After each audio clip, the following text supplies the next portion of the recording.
महंकाल तू सबका भला कर, दुख दारिद्र कालो के काल महंकाल बाबा तू सबका भला कर।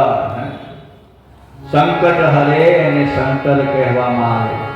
શું કહેવાય? શંકર શબ્દની સંધિ છૂટી પાડો। શંકર હરનારા શંકર છે અને જે તમને હર હર મહાદેવ કહેતા તમારા બધા જ દુઃખોને હરી લે તે હર છે, એ મહાદેવ છે। बम बम भोलेनाथ। कुमार कार्तिकेय खूब ज कार्यों कर्या छे। कुमुदनाग एमना शरणे आव्यो छे। कुमुदनागने अभय कर्यो छे। नारद नामनो ब्राह्मण के जेने यज्ञ कर्यो अने यज्ञना बलि तरीके अतिशय बकरानी रचना करीने बकरो बंधन छोड़ावीने नासी गयो छे। અને જ્યારે કુમારના શરણે આવ્યા છે ત્યારે કુમારે એમના ગણનાયકને આજ્ઞા કરતા ગણનાયક બકરાને વૈકુંઠમાંથી છૂટી લાવ્યો ને કુમાર કાર્તિકેય બકરા ઉપર આખા વિશ્વનો ભાર મૂકી દીધો છે અને કહ્યું કે આજથી કોઈ પણ યજ્ઞમાં પશુ બલિ થવો જોઈએ નહીં। કુમાર કાર્તિકેય સ્પષ્ટ ના પાડી છે કારણ કે પ્રભુ શિવ જે આખા વિશ્વના નિયંતા છે અને એમનું સૂત્ર છે કે પ્રાણીઓને સદભાવના हो। કૂતરું તમને કહેડે નહીં ને માણસ કૂતરાને મારે નહીં। દરેક પ્રાણીઓમાં સદભાવના હોય। એવું નહીં કે મનુષ્યમાં જેટલા પણ પ્રાણી માત્ર છે જેનામાં પ્રાણ વ્યાપ્ત છે તમામ પ્રાણીઓમાં સદભાવના हो। धर्म की जय हो, अधर्म का नाश हो, प्राणियों में सद्भावना हो, विश्व का कल्याण। हर हर महादेव। આપણા સનાતન ધર્મના 5 સૂત્રો છે, આદિ અનાદિકાળથી ચાલતા આવ્યા છે। આપણા ધર્મએ કોઈ દિવસ એવું નથી શીખવાડ્યું કે તું તારા બાપના પૈસા આપે તો પૈસા ગણીને લેવા, એવું નથી શીખવાડ્યું। સગો ભાઈ પણ હોય પણ તારે એની સાથે હિસાબ રાખવો, એવું શીખવાડ્યું નથી। એવું અમૃત નથી કે એવું દર્શન નથી કરાય, પરંતુ એવું કહ્યું છે કે આખા વિશ્વનું કલ્યાણ થાય, બધા જ પ્રાણીઓમાં સદભાવના થાય, અને જ્યાં ધર્મ હોય એ ધર્મ તરફ રહેજે। ભલે ને તારો સગોવાળો હોય પણ અધર્મ કરતો તો એનો સાથ તું છોડી દેજે, ધર્મના પક્ષે રહેજે। કૃષ્ણ ભગવાન મહાભારતમાં ધર્મના પક્ષે ઉભા રહ્યા। એમને તો કૌરવો પણ એટલા સગા થાય ને પાંડવો પણ એટલા સગા થતા હતા, છતાં પણ ભગવાન શ્રી કૃષ્ણ ધર્મના પક્ષે રહ્યા અને કહ્યું કે યદા યદા હિ ગ્લાનિર્ભવતિ ભારત, જ્યારે જ્યારે પણ આ પૃથ્વી ઉપર અધર્મ એની પરાકાષ્ઠાએ પહોંચી જશે ત્યારે ભગવાન શિવે વિષ્ણુને વરદાન આપ્યું હતું અને કહ્યું હતું કે જ્યારે લિંગ પ્રાગટ્યની કથામાં કે જ્યારે હે વિષ્ણુ તું સત્યવચન કરે છે, સાચું બોલ્યો છું, માટે આજથી હું તને આજ્ઞા આપું છું કે તું અવતાર ધારણ કરી શકીશ ને તારી મારી જેમ પૂજા થશે। અને આ રુદ્ર કહેતા મહેશ કોઈ વાત વિવાદમાં નથી પડ્યો કે મારું સંપૂર્ણ 100% સ્વરૂપ હું રુદ્ર મહેશને અર્પણ કરું છું, મારામાં એનામાં કોઈ ભેદ નથી। જે મનુષ્ય શિવજીની આજ્ઞાથી ધ્યાનથી સાંભળજો કે જે મનુષ્ય બ્રહ્મા, વિષ્ણુ, રુદ્ર, મહેશ અને શિવમાં ભેદભાવ જુએ છે એ નરક લોકમાં જાય છે। અને બધા જ આચાર્યોએ આ આજ્ઞા કરી છે। વૈષ્ણવાચાર્યોએ, વલ્લભાચાર્યએ પણ એમની આજ્ઞામાં સ્પષ્ટ શબ્દમાં લખ્યું છે કે જો કોઈ વૈષ્ણવ હવેલીએ જતો હોય અને માર્ગમાં શિવ મંદિર આવે તો એને શિવજીને નમન કરીને આગળ વધવું જોઈએ।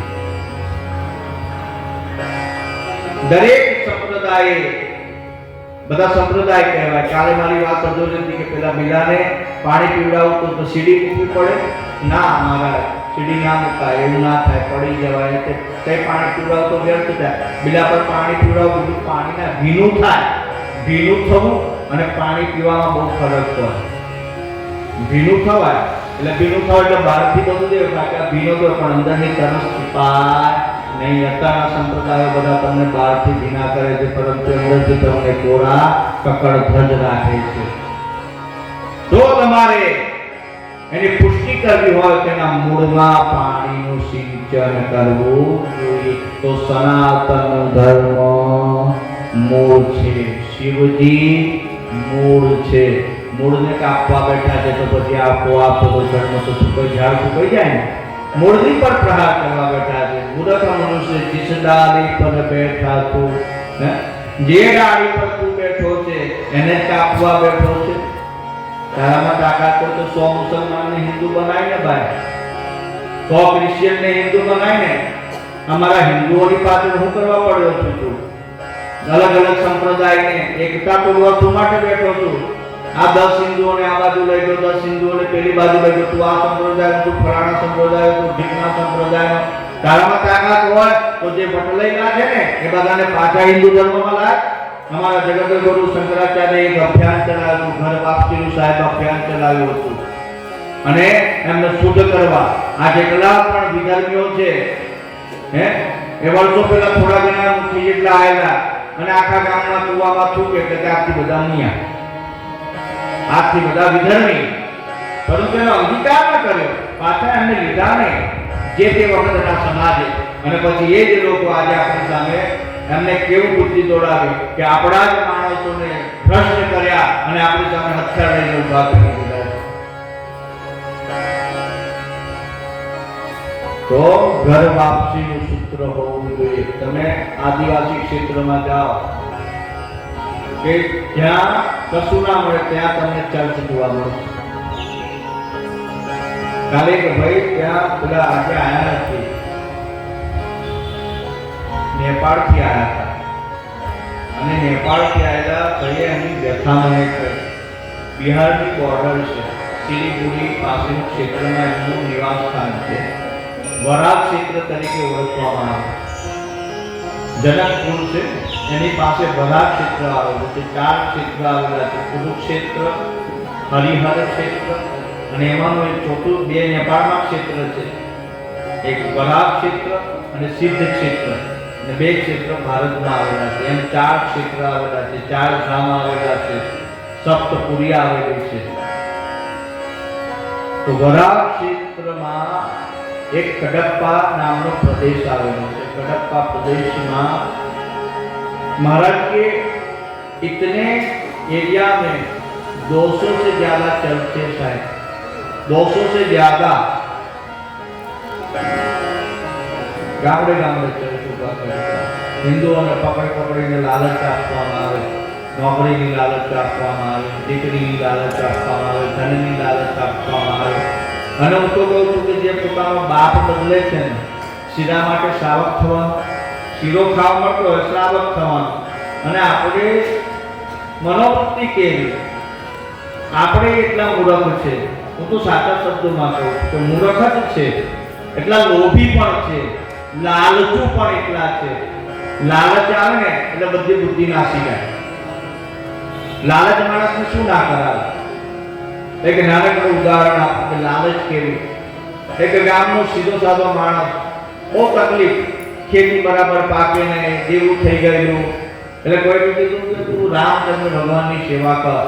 જો તને બધું આપણે બધું નથી, ટીવીમાં તમે જો તો બધી દુકાનો બપોરે ચાલુ થઈ જાય. ટીવી ચાલુ કરો ને એટલે બધી દુકાનો ચાલુ થઈ જાય. ऐसा करो ये होगा, वैसा करो वो होगा. અને એ પોતે દવાખાનામાં રિપોર્ટ કરાવતો હોય અને ગોળીઓ ઢગલો ગોળીઓ ખાતો હોય. અલા ભાઈ, તારા કહેવાથી જો બધાને ફાયદો થતો હોય તો તું શું કરવા હોસ્પિટલમાં જાય છે? પહેલા તું તારી જાત ઉપર પ્રયોગ કર ને. ના, પણ આપણી પબ્લિક એવી પૂરા મંડી પડે એ કરો ગો. એટલે તારે કોઈની જરૂર જ નથી. આ બધા પુરાણો તારા ઘરમાં વસાય, પુરાણોને વાંચ ને, એમાં સ્પષ્ટ આજ્ઞા કરેલી છે. બધું વાંચ, એમાં બધું જ છે. कोई नवु कशु नहीं कहते, हूँ नहीं कहते. नवु कोई कैसे कही लावशे कही सर्व व्यासस्थ उच्चिष्ट वेद व्यास के બધું જ કહી દીધું છે, કશું બાકી નથી રાખ્યું. સાર સાર तुलदास कही, बची कुची कही कबीरा, तुलसी कही अनूप, बाकी कही सब झूठ. तुलसीदास जी अनूठ એટલે એની ઉપમા ના અપાય એવું કહી દીધું. કાલે સુંદરકાંડમાં તમે સુંદરકાંડ ખાલી વાત પણ એને તમે ફીલ કરો. તમે જે બોલો છો ને એને ફીલ કરો, એનો અનુભવ કરો, એને ચરિતાર્થ કરો. તમે આંખો બંધ કરો અને દ્રશ્ય તમે પોતે ક્ષેત્રમાં પહોંચી જાઓ કે તમે હનુમાનજીની સાથે છો, તમે જામવંતજીની સાથે છો, તમે રામચંદ્ર ભગવાનની સાથે છો, તમે લંકામાં દરિયા કિનારે ઊભા છો અને તમે રામ નામનો પથ્થર ઉઠાઈ રહ્યા છો. એવી ભાવના તમને થવી જોઈએ. માતાજીને દુઃખ થાય ને તો તમને પણ એમ તમારી આંખમાં આંસુ આવે કે હે જગદજનની મા જગદંબા, સીતાને આટલું બધું કષ્ટ થાય છે. એ બધું તમને એ અનુભવ થવો જોઈએ. તેને કથા શ્રવણ કરી કહેવાય. બાકી કથામાં ગયા, ઊભા થયા, રૂમાલ ખંખેર્યો, આ મહારાજ બધું બોલ્યા ને એ ખંખેરી નીચે ઉતરી ગયો. એ કોણ જફા કરે? અને ઘણા તો એવા હોશિયાર એટલે કે હમણાં કથા પૂરી થાય આજના ટાઈમે જઈશું કે આપણે પહેલા કહીને એસી ચાલુ કરીને હોઈ જાઓ ને કે હમણાં જ છે ને કે કઈ સાંભળવું, કઈ સાંભળવું, હું ફરક પડે નહીં. બધું બોલ્યા કરે કે બધું બહુ સાંભળવાનું નહીં કે એવું તો બહુ બધા આવતા હોય. આપણે આપણે જે કરીએ ને એ કરીએ કે બાકી તો પાર ના આવે તો મોડો થઈ જવાય કે એવું સલાહ આપે. એક જણને એનો સ્વાર્થ પૂરો કરવો હોય ને એટલે એને એમ દેખાય કે હું એકલો રહીશ તો ખરાબ થાય, એટલે એ બીજાને ખરાબ કરે. પેલો કથામાં આપતો છે કે વૈષ્ણવ હોય તો જવાય છે, ચા પી લઈ જાય. એટલે ચા બાપુ ગામ કે છે કે જે કે ફરિયાદ કે આપણે એટલે બીજાને પણ એ બગાડવાનું કામ કરે છે. તો એ રામચંદ્ર ભગવાનનો ભાઈ ફોટો લાવ્યો, मस्त खीलिए मिस्त्री ने बोला कि ठंडी ठंडी माने लगा दो रोज बिचारो बापो દીવા અગરબત્તી કરે અને કંઈ કામ ના થયું એટલે 6 મહિના પછી પાછો કોઈ બીજોનો ભાઈબંધ ભેગો થયો કેવું ચાલે પેલા હજુ તો એવું ને એવું જ છે કે કંઈ ફરક નથી કે તું શું કરે છે બધા જ્ઞાની તો હોય ને આવા કોઈ દિવસ ચોપડી ના વાંચી હોય આપણો જ ધર્મ કાલે પેલા ભાઈએ મને એક મેસેજ વંચાવ્યો અને આપણા જ ધર્મના હિન્દુ લોકો જ આપણી ટીકા કરતા હોય વિધર્મી કરતા તો આપણા વાળા બહુ ખરાબ નાસ્તિક લોકોને કહી શકાય પણ જે નાસ્તિક હોવા છતાં પણ ધર્મની ટીકા કરીને નાસ્તિકને પણ તેને નીચ કહેવામાં આવે નીચ શબ્દનો પ્રયોગ કર્યો છે એના માટે તો એવા મનુષ્યથી દૂર રહેવું દુર્જનથી દૂર રહેવું જોઈએ કે જે તમે તમારો ધર્મ ભૂલાવી દે એની સંગત ના કરી ઓળખી જઈએ કે હવે આ દુર્જન છે તેનો સંગ ન કરવો જોઈએ તમારા ધર્મમાં હાડકા નાખતો હોય તેને દૂર કરી દેવા જોઈએ એને ફરીથી દૂરથી ટાટા બાય કરી દેવાનો સંબંધ ન બગાડ પણ કે તું તારું કામ કર મને મારું કામ કરવા દે મને શીખવાડવા આવીશ ને મારે શું કરવું મને ખબર છે તું તારું કામ કર બરાબર પેલો ભાઈ આવ્યો કે તું પૂજા ખોટી કરે છે કેમ તું રામાયણ વાંચી કે રામચંદ્ર ભગવાન રાજા હોવા છતાં એ વનમાં સંન્યાસીના કપડા પહેરીને 14 વર્ષ સુધી ફર્યા હવે અમૃત ભરું ના કર્યું તારું શું કરશે કે એટલે એના પેલાના ઘરે વાત કરી કે વાત તો આની સાચી છે કે કનૈયાની પૂજા કર કનૈયાની પૂજો એટલે જેલમાં પહેલા થયું તો કેટલાના રાજપાટ ગબડાવી દીધા અને આખા દ્વારિકા સોનાની નગરી બનાવી બેઠો કે માગે વિષ્ણુ આપે એ છે દ્વારકાધીશની પૂજા કરવાની કે એ વાત સાચી કે નહીં કે હા તારે કે ખોટું કહું છું તારા ભાઈબંધ નહીં કે દાદા તારે હેડ આપણે કનૈયાનો ફોટો લઈ જાય તો બે ઉપડ્યા દુકાને કનૈયાનો મોટો ફોટો લાવ એટલે કે આ ફોટાને શું કરે કે રામચંદ્ર ભગવાન એટલે કશું ને કે મારીએ ચડાઈ જાય છે અફરાઈએ ચડાય છે તું તારા ખીલી તો છે ખાલી ફોટો બધી કાઢ જો પછી કમાલ છે એમ તો બોલો મારા એમ રામચંદ્ર ભગવાનનો ફોટો ઉતારી દીધો અને કનૈયાનો ફોટો ટેકવાડી દીધો અને ધૂપ અગરબત્તી કરે જાય હવે એક દિવસ આ અગરબત્તી કરી એટલે તમે અગરબત્તીને જો તો એનો ધુમાડો ઉપરની તરફ જાય એટલે કનૈયાને અગરબત્તી કરે કે કાણા ખાંડા કાળ શું કે તરફ વાગતી છે ને જય કાના કાળા જય કાના કાળા જય કાના કાળા બીજું આવડે નહીં પણ જય કાના કાળા પછી એવું બોલ્યા કરે અને જય કાના કાળા કાળા કરતા એમ અગરબત્તી તો ધુમાડો ઉપર જાય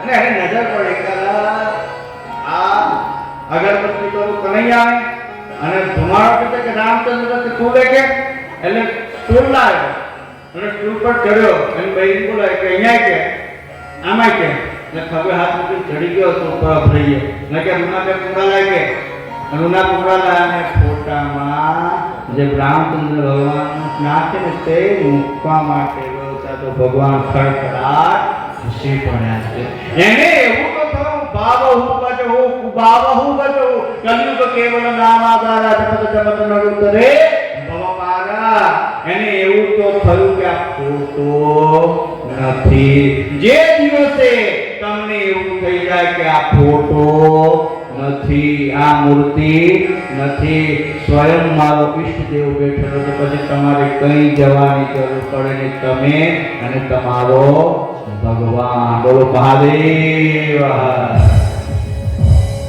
અહીં કુમાર ખંડ વિરામ લઈ ગણપતિ દાદાની આરાધના કરીશું કારણ કે કુમાર ખંડમાં ગણપતિજીનું ચરિત્ર કહેવામાં આવશે ઓમ વક્રતુંડ મહાકાય સૂર્યકોટિ સમપ્રભ નિર્વિઘ્नं કુરુ મે દેવ સર્વકાર્યેષુ સર્વદા સર્વકાર્યેષુ સર્વદા કોઈ કાળ વિશે માતાજી બેઠા હતા અને જયા અને વિજયા કઈ ગયા જયા વિજયા પેલા જરા બધું મોડ બતાવ્યું વિજયા બેન દેખાડી તમે જ ગયા અને નીલાબેન ગયા હા બે પાર્વતી માતા પાસે ગયા બેનપણીઓ આવે ને એટલે બેનપણી કેવું હોય કે બધું બહુ પરમ સુખની અનુભૂતિ થાય ને સ્ત્રીઓ જ્યારે વાતો કરવા બેસે ને એટલે પછી તમારે અગાઉ પછીની બધી જ વાતો કરે. એ પેલી બેનપણીઓ આવીને માતાજીને કીધું કે માં,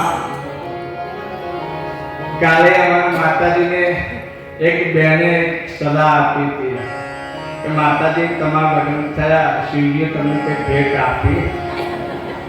તો શિવજી અમારા બિચારા તકલીફમાં કે હવે પાછું અડધી રાતે કઈ ભેટ લેવા જવાનું છે. એટલે શિવજી કે હું આખું નાખું તો તમને અર્પણ થઈ ગયું કે એ બધું ના ચાલે, કે ભેટ આપવી જ પડે.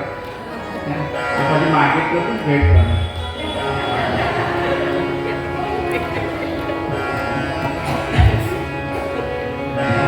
આવું હોય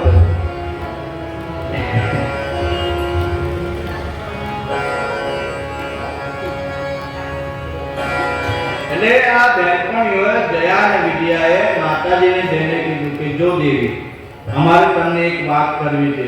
એટલે કે બોલે કે એક હું બે વાત કરશે, એક હું કરવા છે, આપણે વાતો કરવા ભેગા થયા છે. કે જો આ શિવજીના ગણો ખરા ને, કે અમારા ધ્યાનમાં એવું આવ્યું છે કે શિવની આજ્ઞા સિવાય કોઈની આજ્ઞા માનતા નથી. તો અમારે તમારું કોઈ કાર્ય હોય ને તમને કઈ સંદેશ પહોંચાડવાનો, તો સંદેશ તમારા સુધી પહોંચતો જ નથી. કે એટલે આજે ખાસ કરીને તમને આ કહેવા માટે આવ્યા છે કે શું કરીએ. આ વાત તો સાચી છે તમારી, તો કે તમારો એક ગણ ના હોય કે આ મહાદેવજીને આટલા દુનિયાભરના શિવ ગણો છે, તો તમારે એક ગણ નહીં કે એક તો રાખો. માના મનમાં ગાંઠ વાળી હતી કે મારો એક ગણ હોવો જોઈએ. કેમ ના હોય? એટલે માતાજીએ શરીર પર ઉબટન કરે. ઉબટન એટલે કે હળદરને દૂધની મલાઈ એનાથી જે કરે છે નાતા પહેલા ઉબટન કરે. ઉબટન કરે અને સ્નાન કરવા જાય છે. અને સ્નાન કરતા કરતા મનમાં તો વિચાર હટે નહીં કે મારો એક ગણ હોવો જોઈએ. એમ કરતા કરતા ઉબટનનો જે બધો મેલ કાઢ્યો ને, એ મેલમાંથી વિચારોમાં એક પુરુષની આકૃતિ ઘડી માતાજી, અને એમાં પ્રાણ પૂર્યા.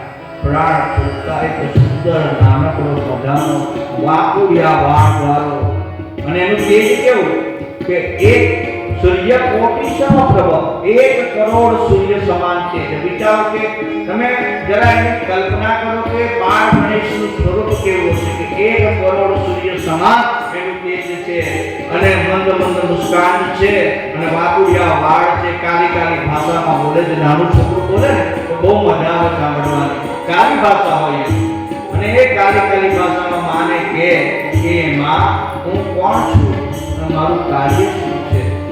જગત જનની માં જગદંબા પાર્વતી ખૂબ જ ખુશ થઈ ગયા અને થોડામાં લઈ લીધું છે. બાળકને ખૂબ જ ભાલ કરે છે. સુંદર ઘરેણા પહેરાવ્યા છે, વસ્ત્ર અર્પણ કર્યા છે, કેજ સજ્જા કરી છે, વગરના પુષ્પોથી સરસ મજાનો કેસમાં ગૂંથીને ભગવાનને ફૂલોનો મુગટ બનાવી દીધો છે. વસ્ત્ર અર્પણ કર્યા અને હાથમાં એક ભૂંગળ આપી છે અને કહ્યું કે જો બેટા, તું મારો લાલ છું, તું મારો દીકરો છું, અને તારે કાર્ય શું કરવાનું? તો કે હું સ્નાન કરવા જાઉં છું, કોઈને પણ અંદર આવવા દે નહીં. મારી આજ્ઞા વિના તારે કોઈને અંદર આવવા દેવું નહીં. દ્વારપાળનું કાર્ય સોંપ્યું છે.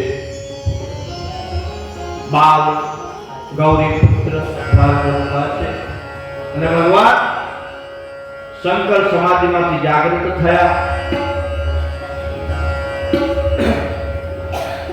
જેવા જાગૃત થયા કે પોતાના નિવાસ સ્થાન તરફ આવ્યા, અને ભગવાન શંકરને બાળકો બહુ વાલા, બટુકો બહુ જ વાલા છે. તમે બટુકોની સેવા કરો ને તો શિવજી ખૂબ જ પ્રસન્ન થાય છે. બટુક ભોજન કરાવે.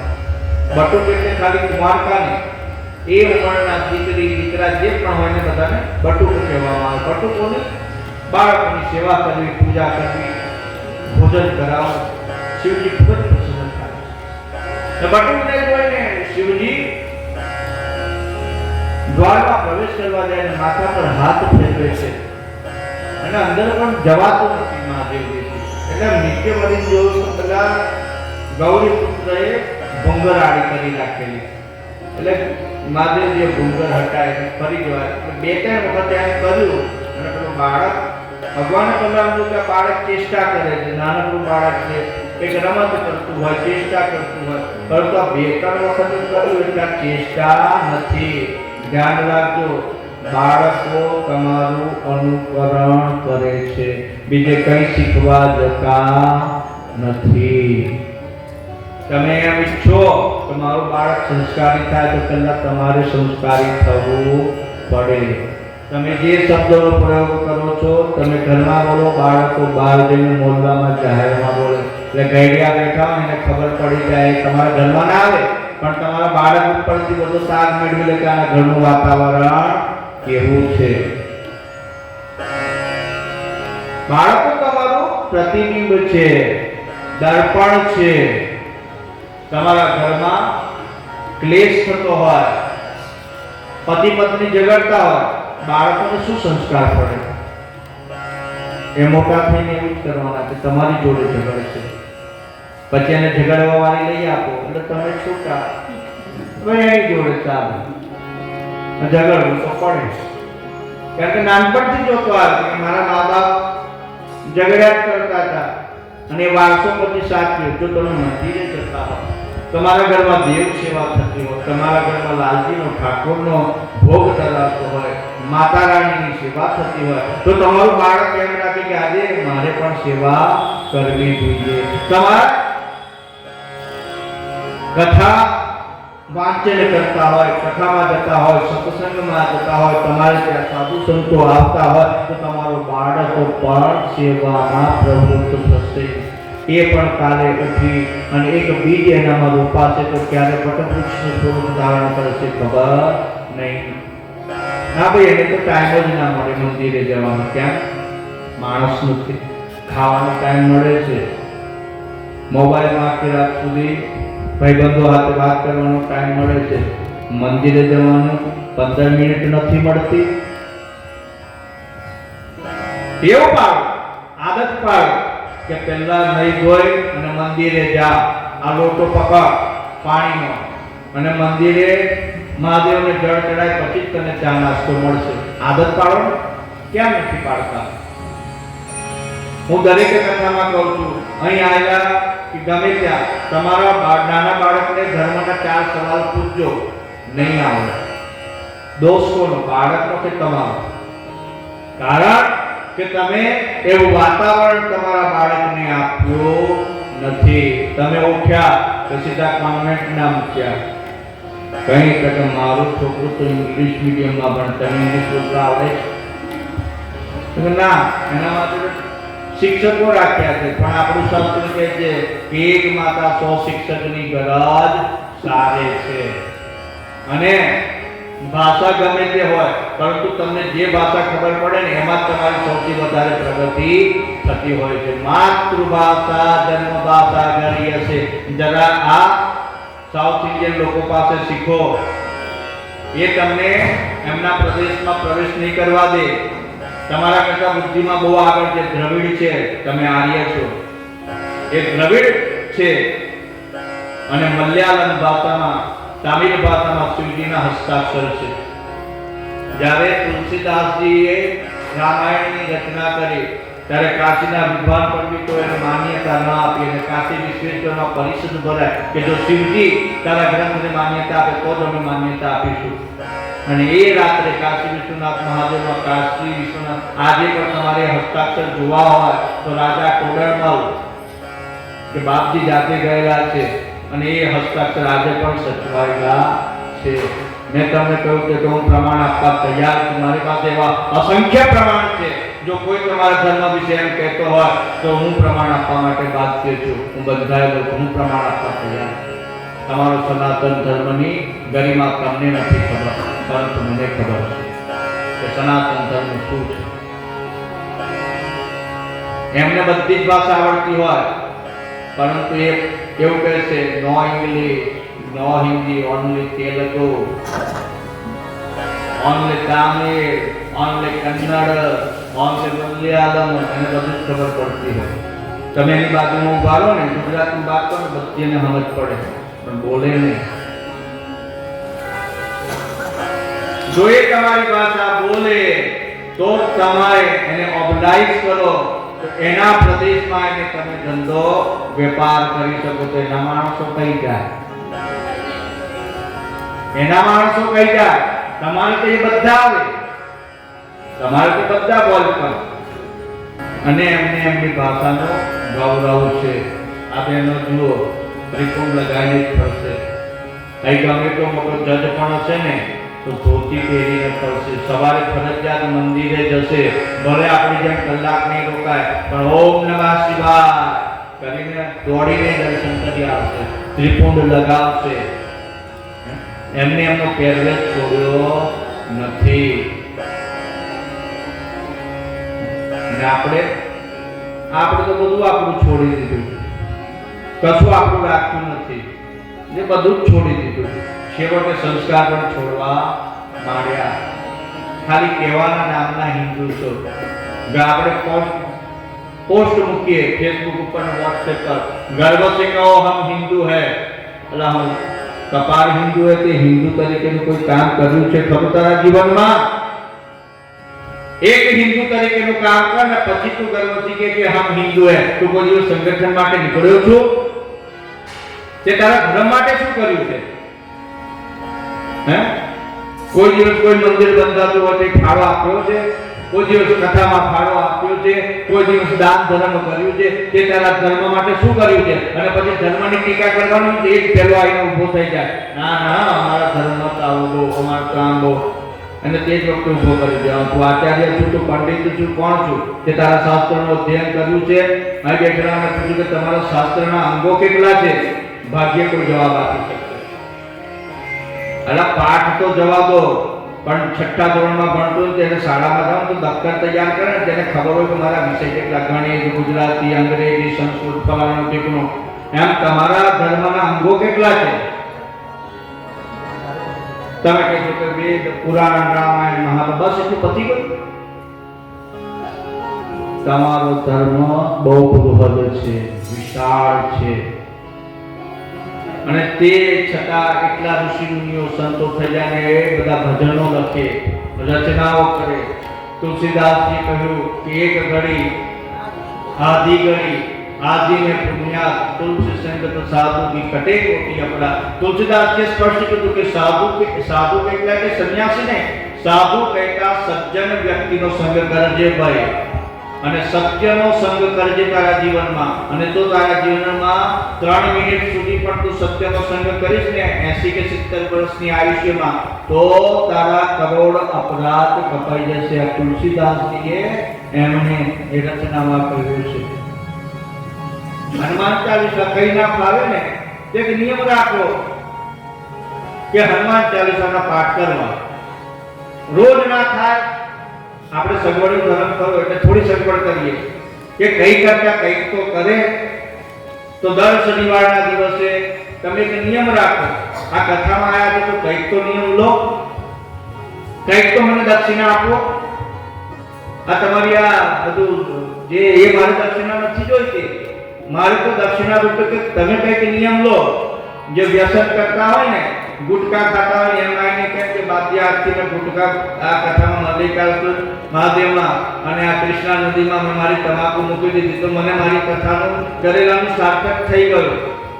અને કોઈ આઈને એમ કહે છે કે મેં આ વ્યસન મૂકી દીધો, કોઈ આઈને એમ કહે છે કે હું આજથી મારા મા બાપની સેવા કરીશ, જે થયું તે બધું ભૂલી જવાનું, આજથી મારું નવું જીવન છે. નવું જીવન જીવતા હતા, નવા દિવસો છે. દેવ દિવાળી ગઈ, નવું જીવન છે, નવું જીવન જીવો. બાપજી હું બહુ જૂઠું બોલું, ચાપતી હું દિવસમાં 10 ની જગ્યાએ 5 જ જૂઠું બોલું, જાઓ તમને છૂટ આપો. પાછું એવું ન કહેતા કે 5 જૂઠ બોલવાની છૂટ આપી છે, પણ જે કરતા કરતા કંઈક તો સુધરો. તમારા જીવનમાં શિવજીની કથામાં આવો તો કંઈક સુધારો થવો જોઈએ. બાપજી હવે હું કડવા વેણ નહીં બોલું. કડવા વેણ બોલવાથી શું છે? શેર કરી દેવાનું, આપણને ચોટતું નથી. બસ 2 ઘડી એને અહેસાસ થશે, એને અહેસાસ થવા દો. એ તમારી પાસે બીજે દિવસે આવીને કહેશે કે સોરી અમારી ભૂલ થઈ, પણ તમે એની સામે પડશો તો વાદ વિવાદ ન કરશે.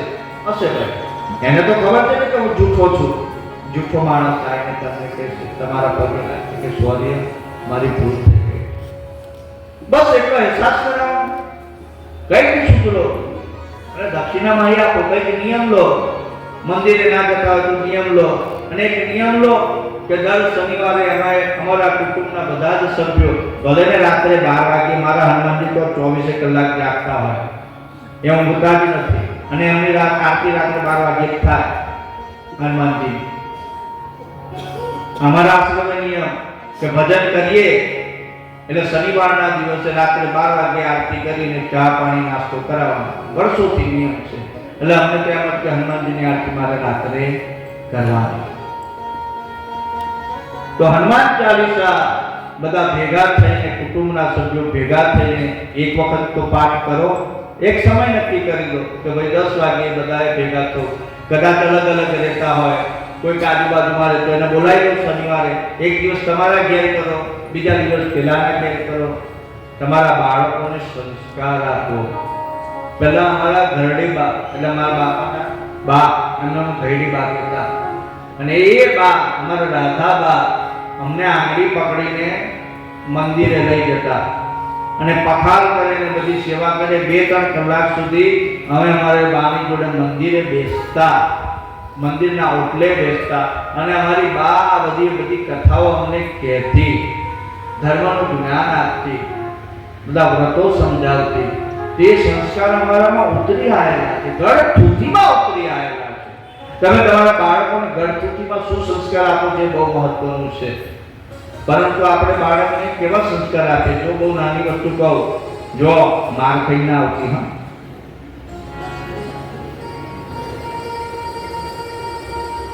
તારી વસ્તુ લઈ લેતી ના ચાલે, કોઈને કશું આપવાનું નહીં, પતિ ગયું ના, એવું ના હોવું જોઈએ. એનો જન્મદિવસ હોય ને ત્યારે આપણે બધાને ભેગા કેમ કરીએ? એના હાથે દાન કરાવો.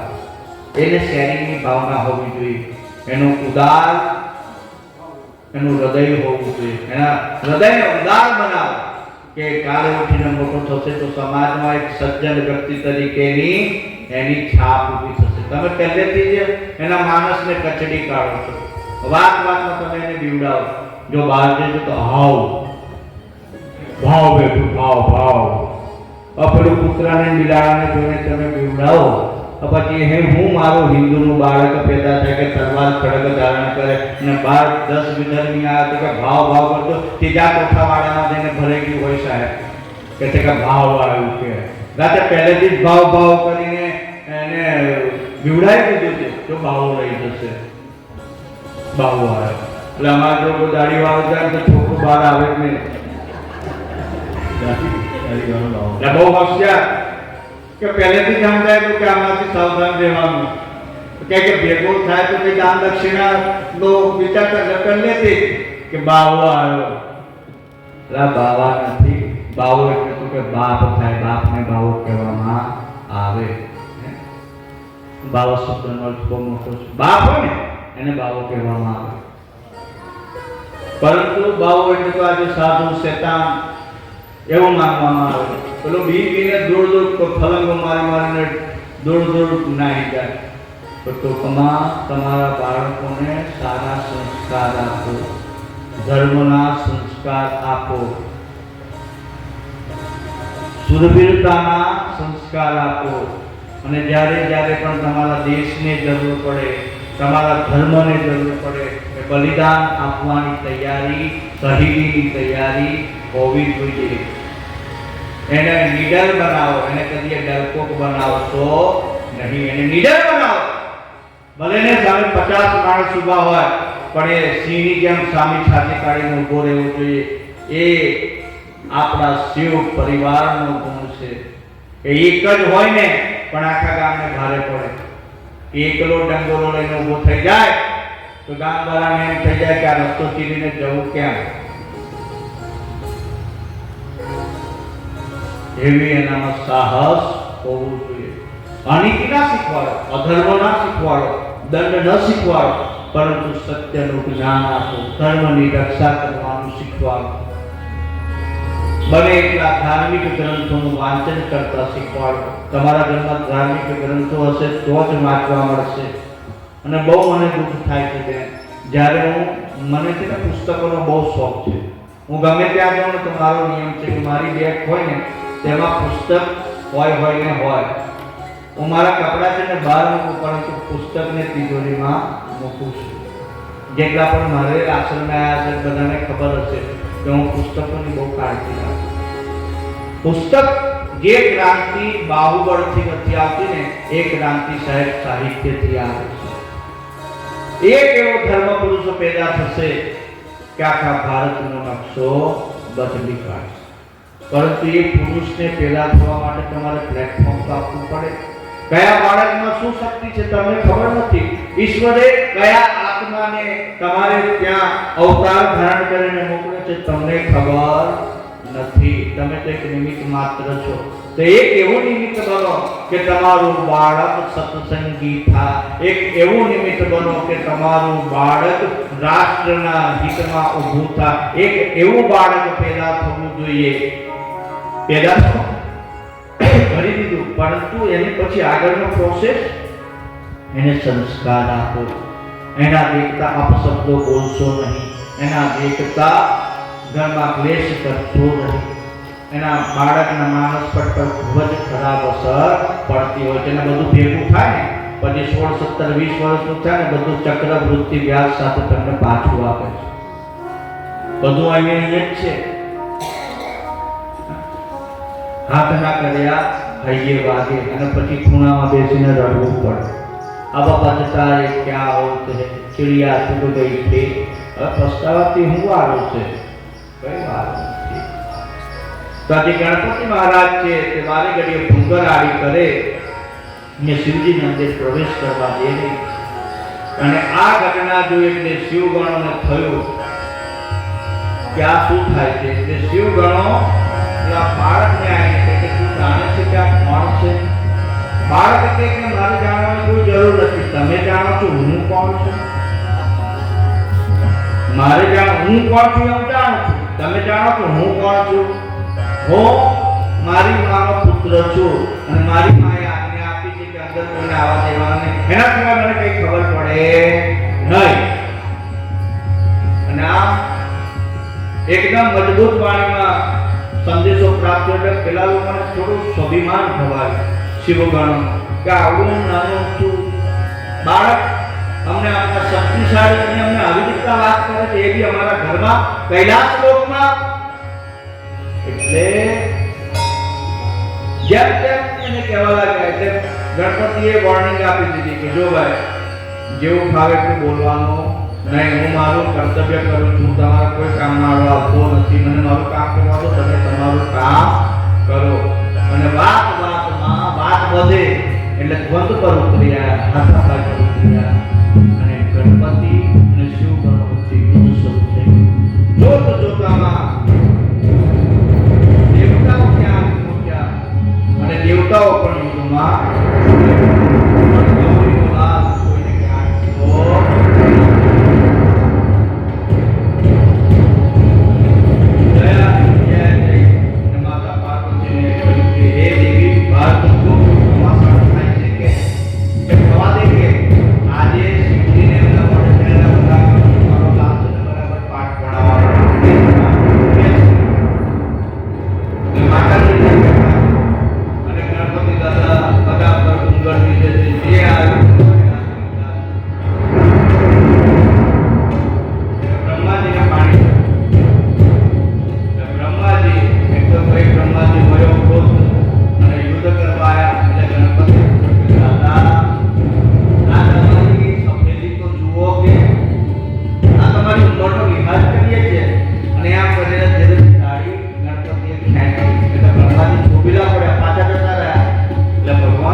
વિષ્ણુ ભગવાન સુદર્શન ચક્ર સાથે યુદ્ધ ભૂમિમાં આવ્યા છે અને સુદર્શન છોડ્યું. ભૂગોળના બે ટુકડા થઈ ગયા, પરંતુ આ પાર્વતીનું નથી. થઈ છે ત્યાં સ્વયં ભગવાન શંકર ત્રિશૂળ ધારણ કરે છે. ભગવાન ત્રિશૂળનો પ્રહાર કરે છે અને મહાસુરાનું મસ્તક છેદાઈ જાય છે.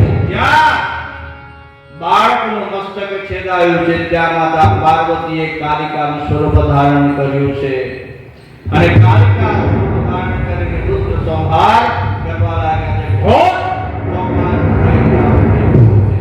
એમની દેવી મસાની ત્વરિતા ચામુંડા મૃડબંધરી ત્વરિતા નવદુર્ગા ઉત્પન્ન થયા છે અને માતાજીએ કૃત્યા ઉત્પન્ન કરી છે. કેવી કૃત્યા ઉત્પન્ન કરી? તો કે એ કૃત્યા જે પણ એમના માર્ગમાં આવે એ બધાને એમના હાથમાં પકડી અને એમના મુખમાં મૂકવા લાગી છે. કાલ તેરે સામને કાલ ક્યા કરે, કાલ કી औकात क्या, तुम अहंकार भी करे, काल तेरे सामने काल क्या करे. ગમે એવા ઊંચા સ્વભાવની સ્ત્રી હોય, ધ્યાન રાખજો, પરંતુ એના બાળક પર આવી જાય ને તો એ સ્ત્રીમાં કુદરતી શક્તિ આવી જાય, કુદરતી જનૂન આવી જાય છે. આખી દુનિયા સામે વાત ભેળવાની એનામાં હિંમત આવી જાય છે. માટે કોઈ પણ માને કદીએ તમે એવી પરિસ્થિતિમાં ના લાવો કે તમારી સામે વાત ભેળવા તૈયાર થઈ જાય.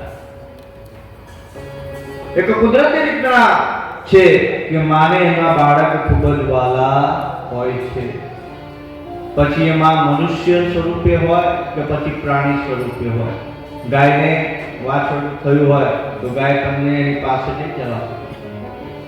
રાત દિવસ સેવા કરતા હશો તો પણ તમને એક થોડુંક અંતર રાખશે અને એમ કે મારા બાળકના કંઈક થઈ જશે તો એનું માતૃત્વ સર્વોપરી છે. મા માટે એનું માતૃત્વ સર્વોપરી છે અને માતૃત્વના ભોગથી એ કંઈ પણ કરવા તૈયાર થશે નહીં.